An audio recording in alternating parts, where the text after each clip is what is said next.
kecil dengan tidak sewajarnya, dan janganlah engkau terpengaruh oleh orang-orang besar. Tetapi engkau harus mengadili orang sesamamu dengan kebenaran. Janganlah engkau pergi kian kemari menyebarkan fitnah di antara orang-orang sebangsamu.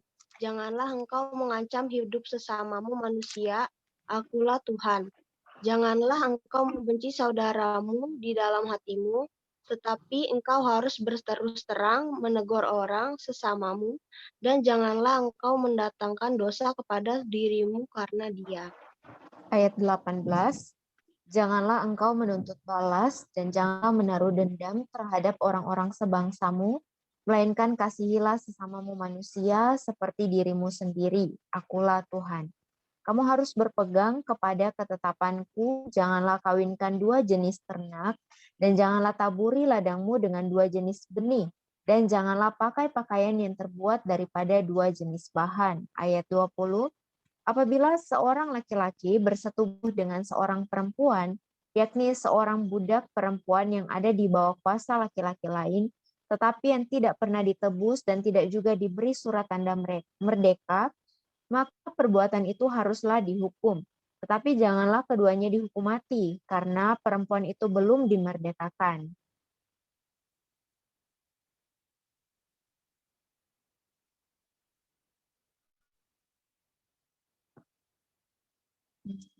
Aku ya, Kak. Iya, Oh, 21.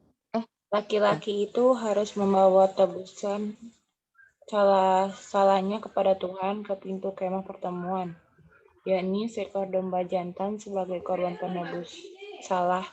Imam harus mengadakan pendamaian bagi orang itu dengan domba jantan, korban penebus salah di hadapan Tuhan, karena dosa yang telah diperbuatnya, sehingga ia beroleh pengampunan dari dosanya itu. Apabila kamu sudah masuk ke negeri itu dan menanam bermacam-macam pohon buah-buahan, janganlah kamu memetik buahnya selama 3 tahun dan janganlah memakannya. Tetapi pada tahun yang keempat haruslah segala buahnya menjadi persembahan yang kudus sebagai puji-pujian bagi Tuhan. Barulah pada tahun yang kelima kamu boleh memakan buahnya supaya hasilnya ditambah bagimu. Akulah Tuhan Allahmu. Janganlah kamu makan sesuatu yang darahnya masih ada, janganlah kamu melakukan telaah atau ramalan. Ayat 27, janganlah kamu mencukur tepi rambut kepalamu berkeliling, dan janganlah engkau merusakkan tepi janggut. Janganlah kamu menggoresi tubuhmu karena orang mati, dan janganlah merajah tanda-tanda pada kulitmu. Akulah Tuhan. Janganlah engkau merusak kesucian anakmu, peran dia perempuan sundal, bukan persundalan, sehingga negeri itu penuh dengan perbuatan mesum. Ayat 30, kamu harus memelihara hari-hari sabatku dan menghormati tempat kudusku. Akulah Tuhan. Janganlah kamu berpaling kepada arwah atau kepada roh-roh peramal. Janganlah kamu mencari mereka, dan dengan demikian menjadi najis karena mereka. Akulah Tuhan Allahmu. Engkau harus bangun berdiri di hadapan orang ubanan, dan engkau harus menaruh hormat kepada orang yang tua, dan engkau harus takut akan Allahmu. Akulah Tuhan. Apabila seorang asing tinggal padamu di negerimu, janganlah kamu menindas dia. Orang asing yang tinggal padamu harus sama bagimu seperti orang Israel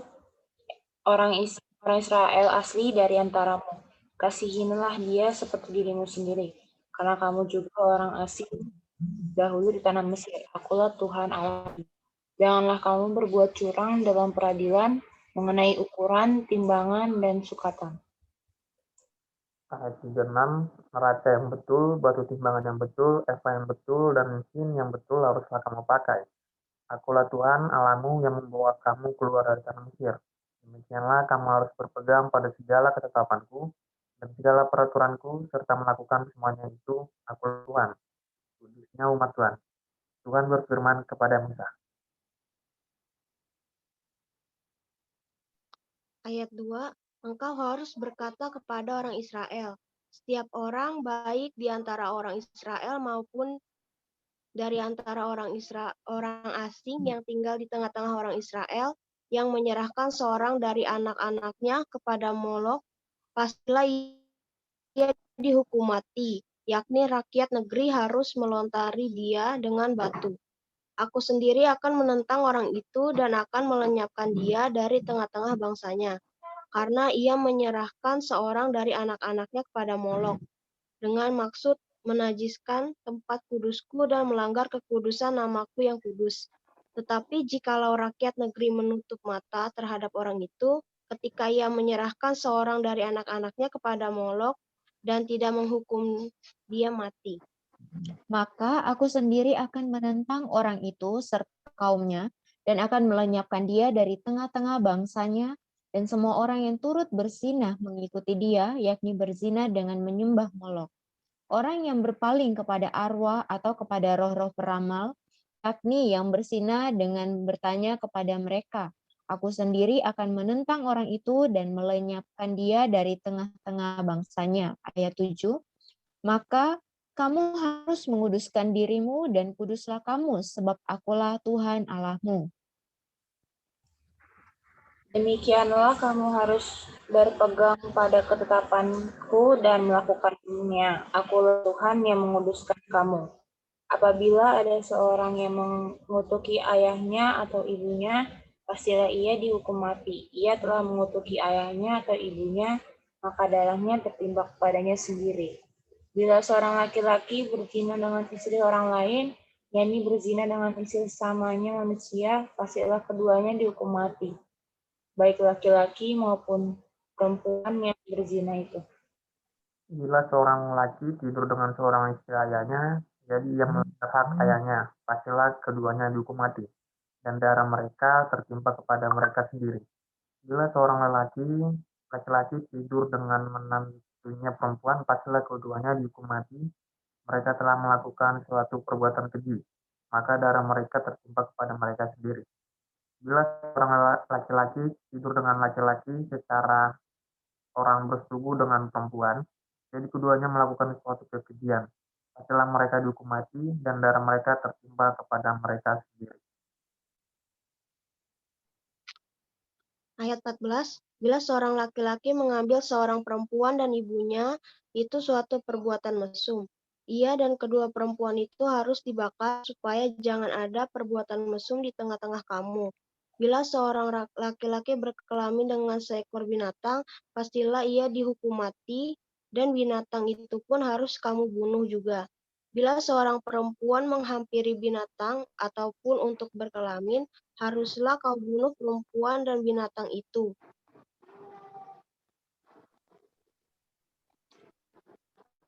Mereka pasti dihukum mati.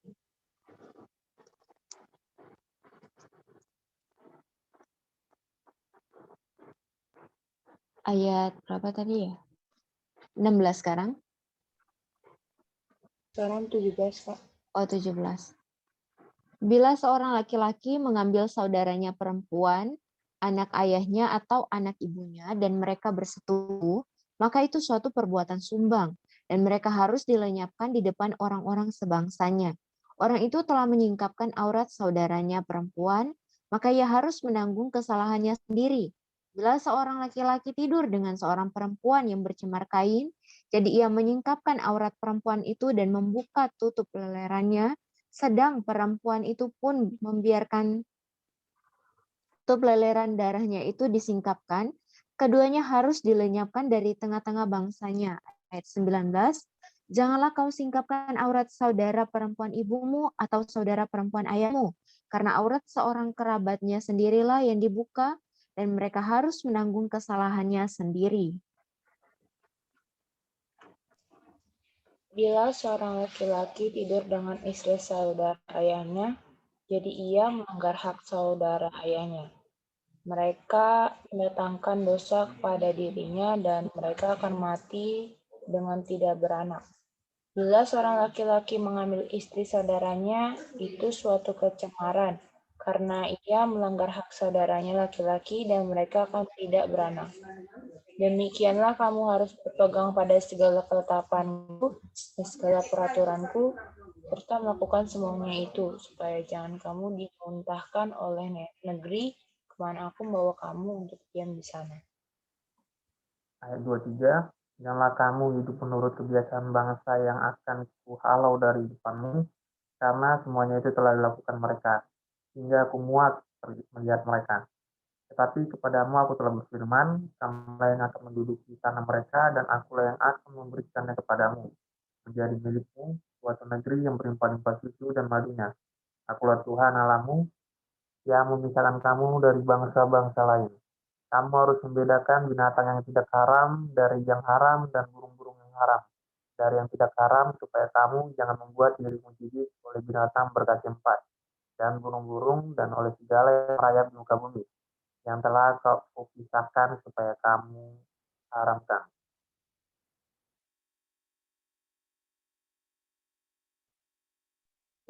Telah bagiku, sebab aku ini Tuhan, kudus, dan aku telah memisahkan kamu dari bangsa-bangsa lain, supaya kamu menjadi milikku. Apabila seorang laki-laki atau perempuan dirasuk arwah atau roh peramal, pastilah mereka dihukum mati, yakni mereka harus dilontari dengan batu dan darah mereka tertimpa kepada mereka sendiri. Markus 9 ayat 2, Yesus dimuliakan di atas gunung.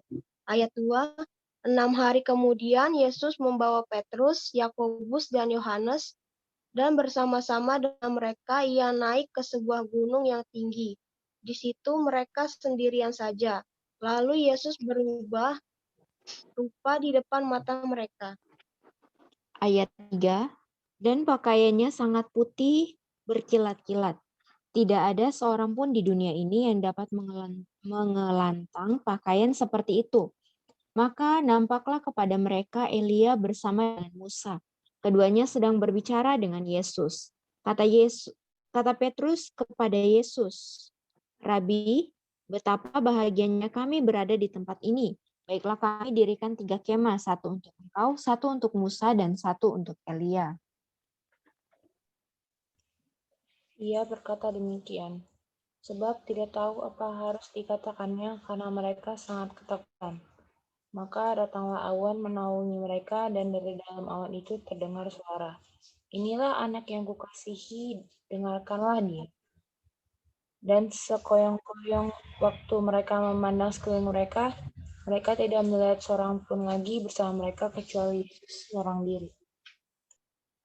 Ayat 9, pada waktu mereka turun dari gunung itu, Yesus berpesan kepada mereka, supaya mereka jangan menceritakan kepada seorang pun apa yang telah mereka lihat itu, sebelum anak manusia bangkit dari antara orang mati.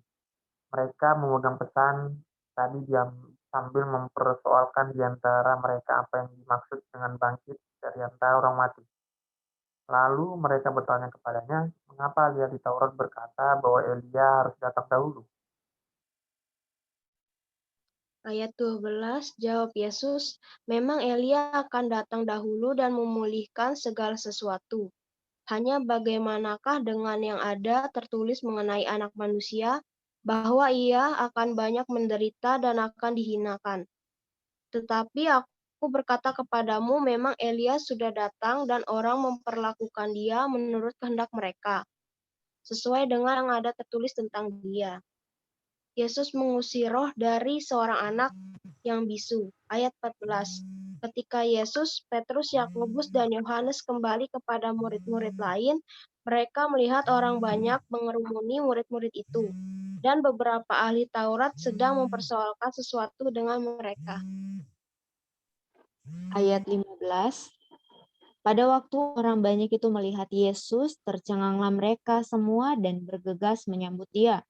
Lalu Yesus bertanya kepada mereka, apa yang kamu persoalkan dengan mereka?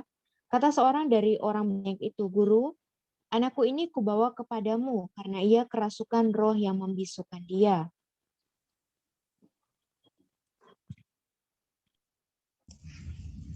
Dan setiap kali roh itu menyerang dia, roh itu membantingkannya ke tanah, lalu mulutnya berbusa, giginya berkertakan, dan tubuhnya menjadi kejang.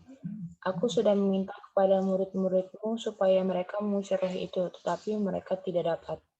Maka kata Yesus kepada mereka, Hai kamu, angkatan yang tidak percaya, berapa lama lagi aku harus tinggal di antara kamu? Berapa lama lagi aku harus sabar terhadap kamu?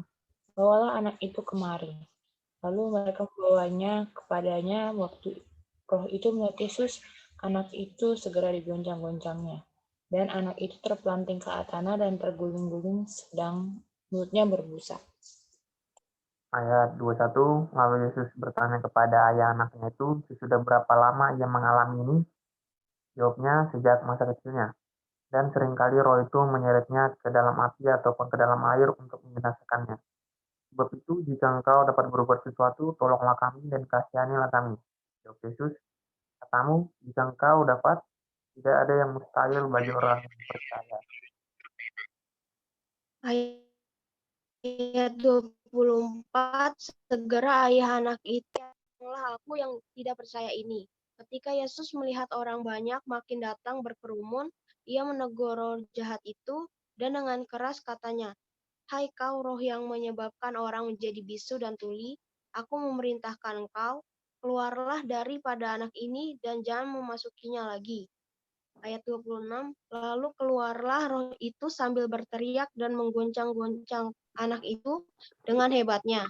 Anak itu kelihatannya seperti orang mati, sehingga banyak orang yang berkata, ia sudah mati. Ayat 27, tetapi Yesus memegang tangan anak itu dan membangunkannya, lalu ia bangkit sendiri. Ketika Yesus sudah di rumah dan murid-muridnya sendirian dengan dia, bertanyalah mereka, mengapa kami tidak dapat mengusir roh itu? Ayat 29, jawabnya kepada mereka, jenis ini tidak dapat diusir kecuali dengan berdoa.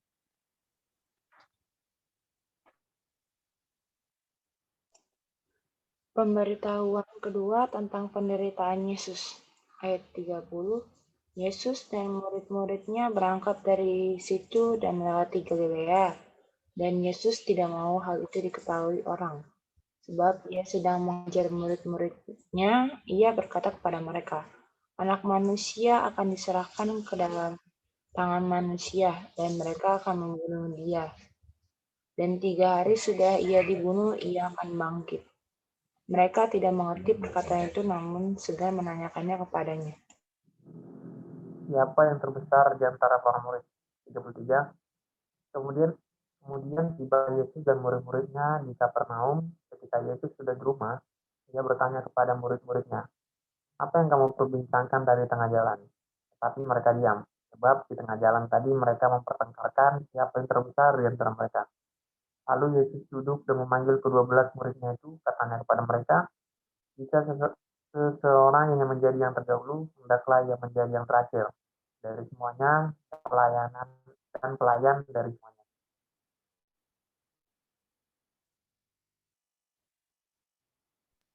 Ayat 36, maka Yesus mengambil seorang anak kecil dan menempatkannya di tengah-tengah mereka. Kemudian ia memeluk anak itu dan berkata kepada mereka, barang siapa menyambut seorang anak seperti ini dalam namaku, ia menyambut aku. Dan barang siapa menyambut aku, bukan aku yang disambutnya, tetapi dia yang mengutus aku. Seorang yang bukan murid Yesus mengusir setan. Ayat 38, kata Yohanes berkata kepada Yesus, Guru, kami lihat seorang yang bukan pengikut kita mengusir setan demi namamu. Lalu kami cegah orang itu, karena ia bukan pengikut kita.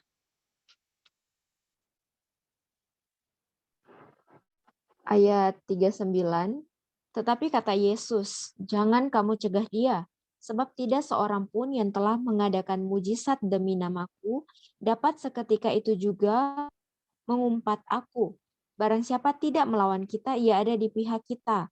Aku berkata kepadamu sesungguhnya, barang siapa memberi kamu minum secangkir air oleh karena kamu adalah pengikut Kristus, ia tidak akan kehilangan upahnya. Siapa yang menyesatkan orang tentang garam?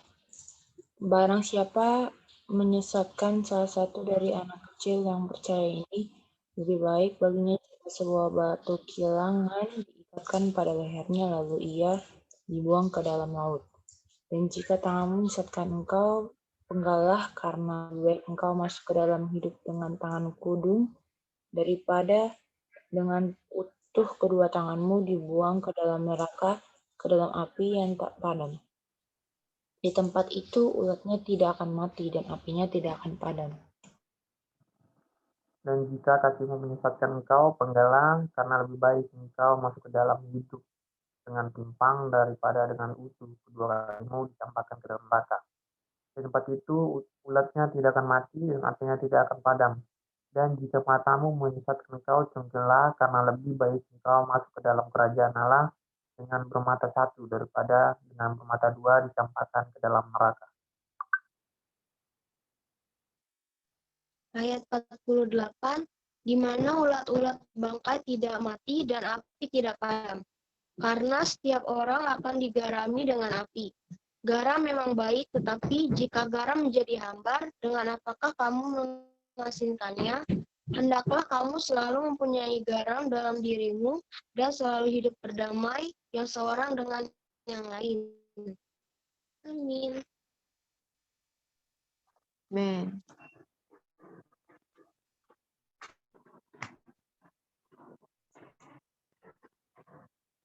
Masih kedengaran? Masih. Ini siapa ini? BB. Renat kah? Oh, sudah selesai ya? Oh, sudah baru saja. Amin, selesai baca. Amin, puji Tuhan. Iya. Jadi, apa yang dibahas tadi? Tadi kita membahas imamat pasal 9, masih perkara ketetapan dan peraturan itu. Baik. Kemudian di Markus, kalau di imamat tadi sangat menekankan bahwa perkara Allah itu kudus gitu. Jadi perkara yang najis, perkara yang yang kayak kemarin kita bahas tentang lelehan, kemudian membahas juga ini perkara datang kepada peramal, pada arwah dan orang-orang yang melakukan telaah itu adalah perkara yang najis. Jadi poinnya itu sih di perkara Allah kita adalah Allah yang kudus. Kemudian di Markus ini boleh ya mewakili Claudia atau Sherlyn atau Ricky. Boleh sharing. Oh Ricky tuh. Siap. Belum enggak. Claudia kayaknya. Kalau nggak Sherlyn tuh. Udah. Iya, gantian yang lain, Kak. Oh iya, Sherlyn.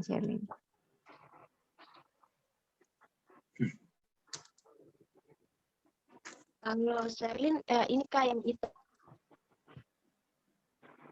kata yang jika katamu jika engkau dapat tidak ada yang mustahil bagi orang yang percaya.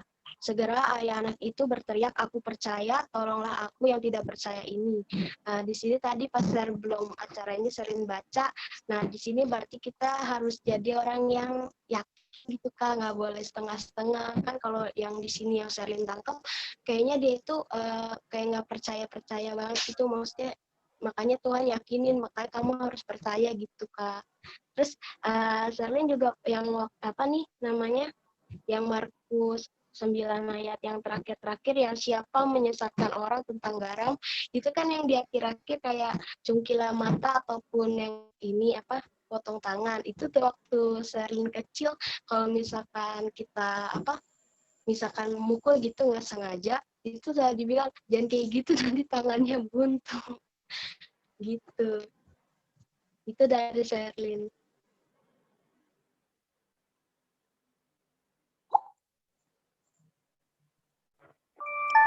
Apakah kakak Renat seperti juga? Ya. Jadi Sharon ya bagus. Maksudnya apa yang kamu alami itu semua orang juga alami ya. Di malam ini kita semua belajar satu perkara yang penting ya, yaitu bagaimana kita melihat bahwa Tuhan sebenarnya ingin supaya kita semua memiliki kehidupan yang normal ya. Normal ini maksudnya apa ya? Maksudnya adalah semua adalah untuk Tuhan. Ya, jadi bukan lagi supaya kita mengetahui ini, mengetahui itu, tapi adalah bagaimana kita di hadapan Tuhan. Apakah kita setia, apakah kita benar-benar kudus, apakah kita benar-benar mengikuti bagaimana firman Tuhan, atau hanya sekedar, oh, yang penting aku Kristen, aku baca kitab, lalu aku upload status WA aku, status Instagramku, ya. Tapi di dalam diri kita tidak ada perubahan. Nah, artinya di sini kita harus punya satu kedambaan, yaitu apa? Ayat 37 ya. Barang siapa menyambut seorang anak seperti ini dalam namaku yang menyambut aku, dan barang siapa menyambut aku, bukan aku yang disambutnya, tetapi dia yang mengutus aku. Jadi intinya adalah harus belajar bagaimana supaya bisa menjadi seperti anak kecil. Anak kecil itu rindu dan damba hanya kepada satu perkara. Ya. Nah, di sini perkaranya adalah perkara Tuhan. Meskipun disibukkan dengan berbagai macam hal, tapi boleh menang atas situasi dan memiliki satu kedambaan yang besar. Aku hanya rindu Tuhanku. Aku hanya mau Tuhanku. Nah, dari kitab Imamat dan kitab Markus kita bisa belajar itu ya. Jadi segala ketetapan-ketetapan ya, segala perkara itu bukan hanya tulisan hitam di atas putih, tapi adalah perlambangan bagaimana ketika kita mengikut Tuhan, itu adalah hal yang kudus, sangat-sangat kudus. Jadi tidak ada lagi diriku, tidak ada lagi namaku. Tapi apa? Kita lihat di sini, tadi dikatakan ayat yang ke pasal 9 ya, ayat yang ke-31. Sebab ia sedang mengajar murid-muridnya, ia berkata kepada mereka, anak manusia akan diserahkan ke dalam tangan manusia, dan mereka akan membunuh dia, dan 3 hari sesudah ia dibunuh, ia akan bangkit. Menunjukkan bahwa sebenarnya yang membunuh ini adalah manusia. Nah, jadi manusia harus memiliki satu penglihatan yang jelas mengenai Tuhan itu sendiri. Bukan kita memandang kepada manusia. Misalnya ada orang yang berkata, oh saya ini hamba Tuhan, ya saya ya berbicara mengenai firman dan sebagainya. Tapi ternyata kehidupannya sesuai dengan dirinya sendiri. Dia membenarkan dirinya sendiri, bukan sesuai dengan kebenaran.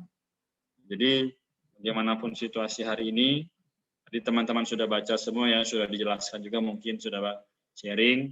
Semoga tambahan saya sedikit ini boleh menguatkan ya. Puji Tuhan. Amin. Amin. Ada pertanyaan mungkin dari Klau juga Ricky?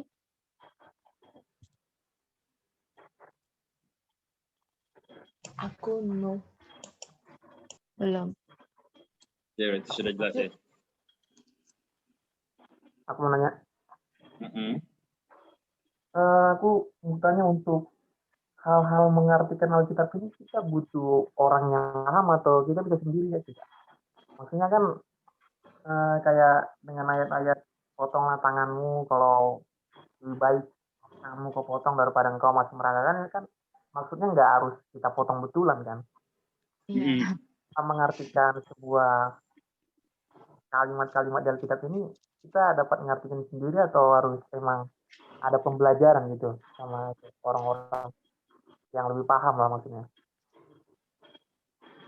Nggak, kita ada nggak berpotensi kalau sendiri jadi kayak sesat gitu? Misalnya sendiri ada potensi untuk menjadi sesat nggak? Kalau kita sendiri doang yang belajar.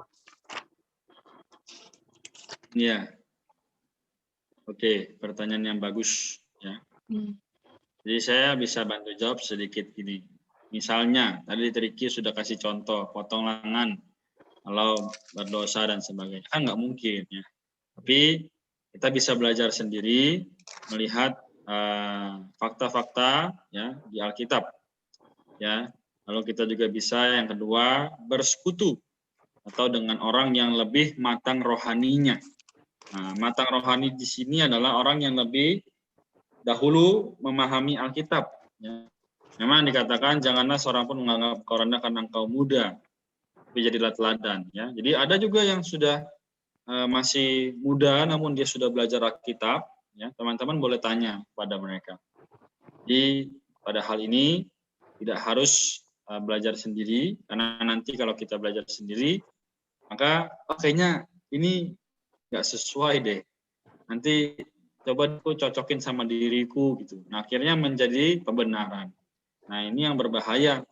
Yang berbahaya adalah ketika banyak orang mulai menyadari hal ini, ya udah buat saja setiap orang kebenarannya sendiri, ya kan? Ayo ikut ajaran ini, ayo ikut ajaran itu. Akhirnya banyak ajaran. Teman-teman, apa yang perlu kita lihat yaitu teladan para rasul, ya. Jadi para rasul ada hal-hal yang positif yang bisa kita ambil. Misalnya Martin Luther, ya, terus juga siapa? Fanny Crosby, ya. Lalu juga ada Watchman Nee, ya. Lalu juga ada saudara-saudara di depan, misalnya kayak banyak lah ya, bapak-bapak gereja. Kita ambil positifnya, tapi bukan berarti kita tidak belajar, ya. Jadi demikian yang bisa saya sampaikan. Mungkin Ricky masih bingung atau masih ada yang mau ditanyakan, atau Kak Iva? Menambahkan saja, benar sekali yang Kak Renard bilang tadi, kita nggak bisa juga berdiri sendiri gitu, karena kita apalagi masih muda pasti belum banyak pengalaman. Selain dari bapak-bapak gereja tadi yang disebutkan sama Kak Renard, juga saya juga kadang sering buka buku-buku yang ditulis oleh mereka gitu untuk sedikit belajar, sekalipun bahasa Inggris saya sangat terbatas sekali, tapi saya mau belajar gitu. Dan sangat penting kenapa sampai kita mau kasih tahu ke teman-teman semua ya dari awal bahwa sangat penting itu Alkitab LAI yang ada catatan kakinya gitu.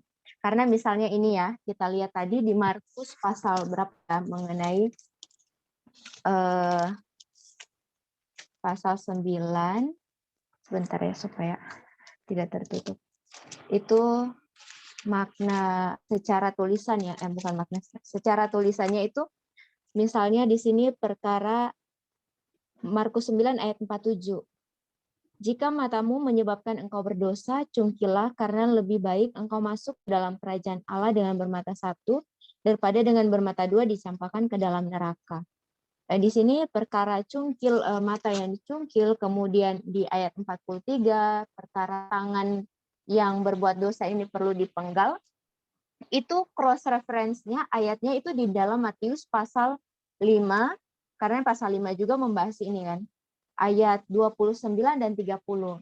Nah, kalau Alkitab LAI dengan catatan kaki, itu ada penjelasannya di sini. Ini kelihatan nggak ya? Nah, kayak gini. Ada penjelasannya di sini. Jadi ini ayatnya, ini cross reference-nya, ini penjelasannya di bagian bawah ini. Saya bukan menjual Alkitab ya. Saya mau kasih tahu bagaimana supaya kita mau belajar. Nah, bagaimana cara untuk cungkil penggal ini gitu. Ini kan bukan makna secara harfiah, tetapi secara secara rohani, makna wahyu yang diwahyukan di dalam ayat ini tuh maksudnya apa? Nah, di sini dikasih tahu lah ayatnya di dalam Roma pasal 8 ayat 13 dan Kolose pasal 3 ayat 5. Kita bisa buka ya. Kolose pasal 3 ayat 5. Kolose pasal 3 ayat 5 berbicara mengenai, karena itu matikanlah dalam dirimu segala sesuatu yang duniawi, yaitu percabulan, najisan, hawa nafsu, nafsu jahat, dan juga keserakahan yang sama dengan penyembahan berhala. Kalau di dalam Roma pasal 8 ayat 13, ini berbicara mengenai, sebab jika kamu hidup menurut daging, kamu akan mati, tetapi jika oleh roh kamu mematikan perbuatan-perbuatan tubuhmu, kamu akan hidup. Jadi ini ya, hidup manusia itu kan dua kan, kalau bukan hidup berdasarkan roh, ya pasti berdasarkan daging. Ya daging itu yang tadi di Kolose pasal 3 ayat 5. Nah, maksud perkara cungkil dan memenggal ini kan, kalau mata biasanya kalau kita tuh, kalau misalnya kalau Kak Iva cewek itu pasti suka kalau kita lihat media sosial gitu kan yang bagus-bagus kayak gitu. Kak Iva belajar mempraktekkan, misalnya kalau Kak Iva belanja, Kak Iva akan tanya, Tuhan, aku perlu ini nggak ya? Tuhan, ini penting nggak ya buat aku? Ini bermanfaat nggak ya buat aku? Bukan cuma perkara itu, di media sosial juga banyak sekali yang perkara-perkara negatif. Kita mau membiarkan mata kita ini lihat, atau maksudnya matanya Kak Iva ini biarkan lihat itu perkara negatif, atau Tuhan selamatkan aku dari perkara ini, atau langsung kita mengalihkan gitu kan pandangan kita. Jadi perkara mencungkil atau memotong tuh bukan perkara yang secara harfiah ya, tapi yang dimaksudkan di sini kita itu belajar hidup oleh Tuhan, hidup oleh Roh. Karena kita secara fisik tidak mampu ya, kadang kita tidak mampu untuk misalnya untuk belanja kalau untuk perempuan ya, untuk yang kaum perempuan gitu kan mau belanja dan lain sebagainya gitu kan. Tapi kita belajar untuk tanya gitu ke Tuhan. Tuhan, aku perlu ini nggak ya? Tuhan, aku butuh ini nggak ya? Aku bisa nggak ya? Kayak gitu. Itu untuk secara lebih simpel perkara hidup berdasarkan Tuhan gitu, berdasarkan Roh. Belajar bertanya ke Tuhan. Kayak gitu sih. Oke, Kak. Makasih. Makasih, Bang. Iya, amin. Amin. Si Tuhan ya. Itu saya ada kirim di grup, jadi nanti boleh dilihat videonya. Itu Alkitab yang kita tadi Kak Eva tunjukkan itu ya. Ada ayat, lalu penjelasan di bawahnya. Ini adalah tulisan saudara-saudara kita di depan, bagaimana melalui dia belajar, dia tulis, atau dia cetak. Itu nanti yang akan kita pakai untuk dapat Alkitab gratis kalau nanti teman-teman akan ikut 10 kali baca Alkitab tidak bolong-bolong ya. Itu nanti ya, di webinar akan dijelaskan. Amin. Webinar minggu depan ya. Oke, sampai di sini ada lagi.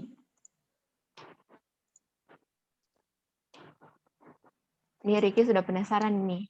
Cepat untuk mendapatkan Alkitab ini. Biar mau Ayo belajar. kita berlomba Kak Riki. Itu ada kotanya, ada kota Kak. Oh, nggak ada. Justru Alkitabnya kan 1000 1000. ya. 1000. Nah, kalau kalian yang ke 1001 ya nggak dapat jadinya. Makanya ayo Kak Riki kita berlomba. Ya, Berlomba langsung melawan daftar. 998 orang. 999. Soalnya se-Indonesia nggak sih? Belum se-Jabodetabek sih. Oh, se-Jabodetabek. Ya, se-Jabodetabek saya sudah banyak sih. Ada kemungkinan 0,1% Kak Riki. Ayo. Lagi masih ada rapat, berjuang terus ya. Iya. Amin. Ya itu gimana caranya? Nanti Kak Renat kasih tahu caranya. Kalian kan sudah daftar ya di www.kefas.id. Iya udah Kak. Nah, Sudah ada Kak. isi juga yang mau ikut DFY kan? Nah, nanti ketika tanggal 27 itu kan ada pengumuman tuh. Nah, di pengumuman itu nanti akan diumumkan bagaimana cara mendapatkan Alkitabnya. Ya, ditunggu saja tanggal mainnya. Dan jangan lupa undang teman sebanyak-banyaknya supaya mereka juga dapat Alkitabnya. Ya. Jangan Kak, nanti kita nggak dapet. Gak usah undang Kak Riki, gak usah. Loh, kok gitu sih? Yaudah gini, dan mereka nggak usah ikut BFY-nya, ikut webinarnya aja. Nanti ketahuan Kak, kan tadi gitu ya? siapa yang mau ikut Alkitab? Jangan Kak. Oke, kabar baik harus diberitakan. Tapi tenang, saya pasti kebagian sih untuk 1000 itu. Ya, kebagian. Iya, kebagian. Pasti Iya, Kak. kebagian. 0,1% dari 990. Tenang. Pas kebagian. Ada orang dalam. Asik. Kak Renat. Iya ya. Ya, asal setia ya. Langsung ya. Kak Riki langsung ini chat Kak Renat. Kak Renat ini alamat rumahnya ya, gitu. Iya. Biar langsung dikirim, biar nggak usah campur tangan lagi. Oke, baik ya. Jadi asal kita setia, kita terus, kita pasti dapat ya. Bukan hanya berkat rohani, tapi juga berkat jasmani. Amin. Ya, kalau begitu. Terakhir. Pak, bagaimana? Apa tuh? Ingat yang kata Kak apa namanya? Kak Iva yang tadi kalau hidup dalam kedagingan akan mati kan. Nah, aku berpikir kan kita masih di bumi ini hidup hidup masih dengan daging kan? Gimana kita hidup tanpa kedagingan? Ngerti nggak maksudnya yang itu? Iya. Coba Ricky buka Galatia 5:25. Isinya apa tuh? Wait.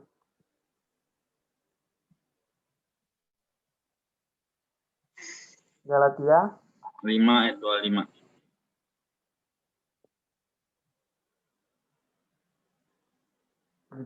Kalau kita hidup oleh roh, biarkanlah hidup kita juga dipimpin oleh roh. Iya, singkat ya. Tapi itu jawabannya, Ricky. Ya. Nah, jadi sebenarnya ada sambungannya dengan ayat yang kemarin kita baca ya, Markus pasal 8. Ya. Jadi kedagingan itu kan adalah hal yang enak, ya kan? Misal begini, jam segini tuh udah jam-jamnya rebahan nonton Netflix, nonton YouTube, ya kan? Udah selesai tugas, udah selesai ujian, ya tiduran lah sambil main game. Nah, ini hal yang menyebabkan kematian. Kematian itu bukan secara jasmani saja, tapi dalam hal mencari atau mengasihi Tuhannya mati rasanya. Ya. Kalau kita ambil contoh, itu adalah Ananias dan Safira. Ya. Masih ingat teman-teman ya Ananias dan Safira? Mereka ketika ada persembahan, mereka ambil setengah. Ya enggak? Ketika mereka ambil setengah, artinya apa? Mereka kan mendustai Roh Kudus. Nah, di situ dibilang apa? Putuslah nyawa mereka. Nah, di sini bukan, kalau di dalam hari ini, bukan nyawanya yang tiba-tiba putus, tapi hubungan kita dengan Allah yang bisa putus. Coba aja Ricky, ya, atau siapa, atau ada Claudia, atau Sharon, atau saya. Kita main TikTok aja setiap hari. Pasti deh, baca kitab nggak ada kenikmatan. Pasti kita memuji, menyembah itu nggak ada rasa, pasti. Saya jamin. Jadi kematian rohani bukan mengenai apa? Kematian jasmani, ya.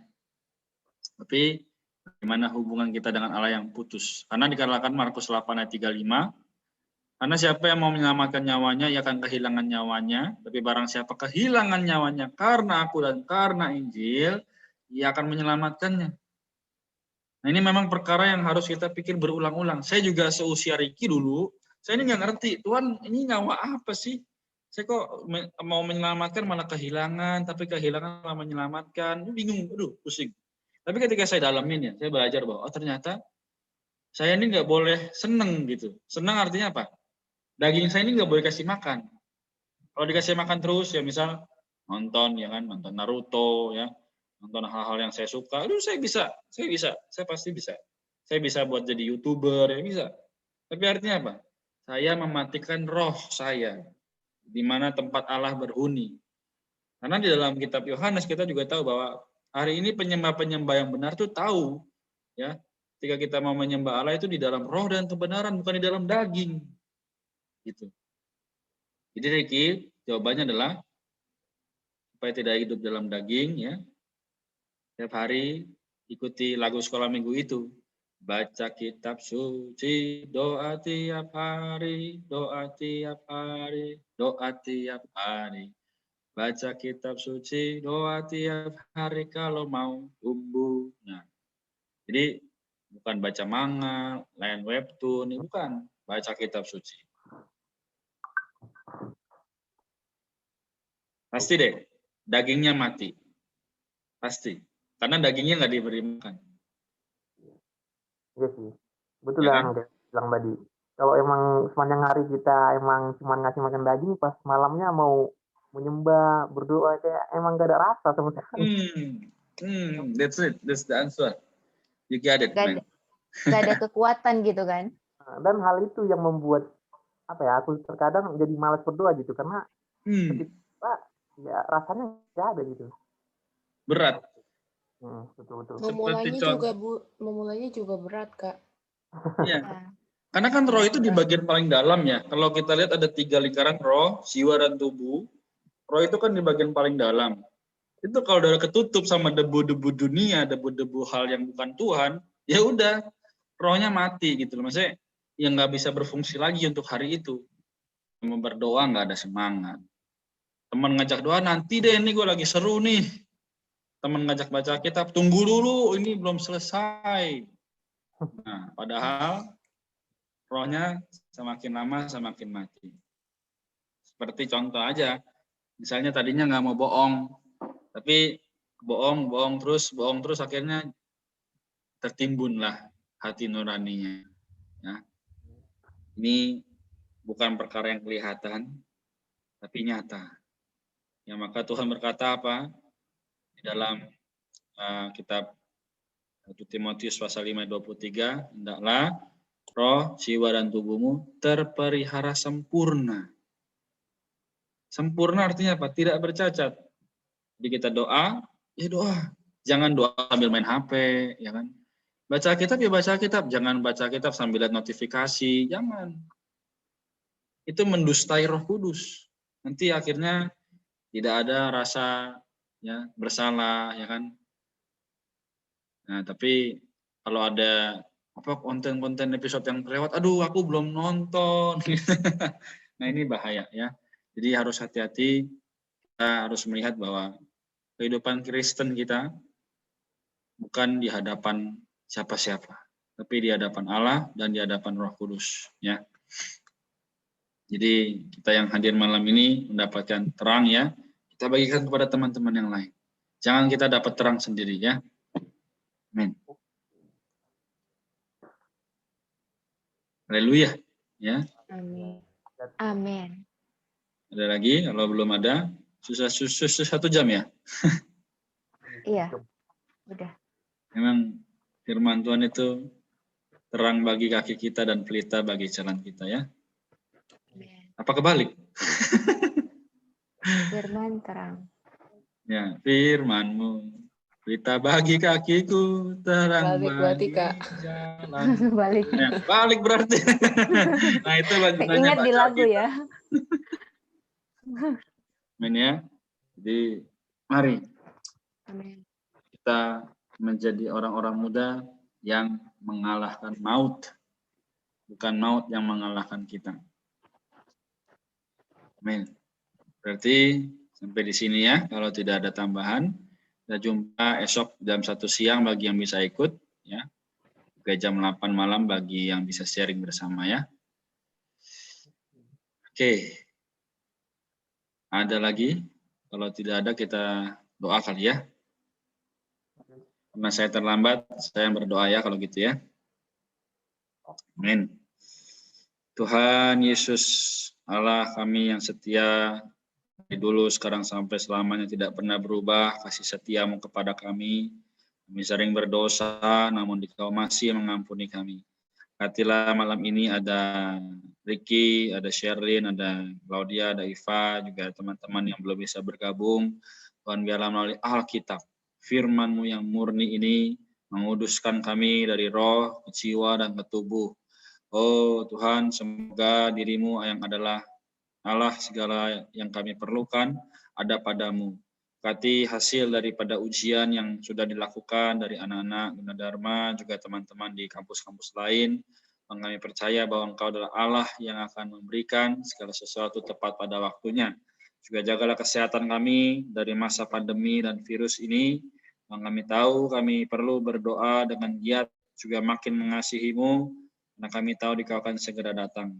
Tuhan Yesus, jagalah kami semua, jagalah istirahat kami malam ini, supaya kami boleh beristirahat dengan baik, esok kembali bangun dengan tubuh yang segar, memuji, memuliakan nama Tuhan. Terima kasih Tuhan, kami berdoa dalam nama-Mu yang kudus dan mulia, kami mengasihi-Mu, haleluya, amin. Oke. Kita belum foto, kita Ya, foto foto dulu. aja, silakan. Ya. Bisa pakai dasi nih, siap. Ya, jadi gitu aja. Oh ya. Buka. Oke, siap. 1, 2, 3. Iya. Oke. Oke, Kayaknya terima aku kasih. melihat-lihat Ya. ada yang memakai dasi sepertinya mempunyai sesuatu yang spesial. Oh, Ada kabar, nanti ada saya kabar infokan gembira ya. apa nih, Kak? Jadi nanti saya akan kasih link Zoom-nya ya. Link Zoom nanti bulan Juni ya, datang ya. Asik. Siap, lewat Zoom. Ini direkord. Yes. Nah, waktu Ini ini masih dong. Oke. Ya biar yang lain tahu gitu loh, Kak. Ada apa nih, Kak? Kan kita penasaran kayaknya Kak Renat sibuk banget gitu. siap, Tadi siap. kita curhat kan ya, Kak Iva ya? Kak Iva, Kak Renat Iya. kok tumben sibuk banget gitu. Ya kan, Kak Iva? Oke. Iya. Terus aku bilang, ya nanti aja tunggu Kak Renat kasih tahu kenapa di belakangan ini Kak Renat sibuk banget. Kak Renat, kasih tahu Kak Renat. Nanti aja ya, nanti ini jangan direcord. Stop